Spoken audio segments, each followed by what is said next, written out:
जगन्नाथ। आज मुख्य विषय जो मानकर बेपार वाणिज्य दिनकू दिन डाउन हो जाऊँगी ग्राहक मैंने आपण मान दुकान को देखिले मुँह बोली पलि जाती दुकान खोली बस बेपार टंकाटा ना यार समाधान मुझे आपण मानक आज गोटे नुआ बाट देख परीक्षा करूँ 7 दिन भितर रिजल्ट आपे आपे आप जानीपर। प्रथमतः शनिवार दिन आपड़ गोटे लुहा कड़े आनते आउ से कड़ाई किसी अंगार जलाई ताधरे 7टी शुखिला लंका पकाते आउ से कड़ाई को धरी दुकान मध्य दक्षिणावर्त 7 बेरा बुलंतु फेरला दुकान बाहर को आसतु एवं से कड़ाई को धरी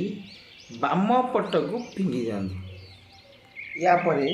अरुआ चाउल हलदी गोलाई दुकान भीतर बाहर रास्ता जाक बुणी दिया कमाल ही कमाल।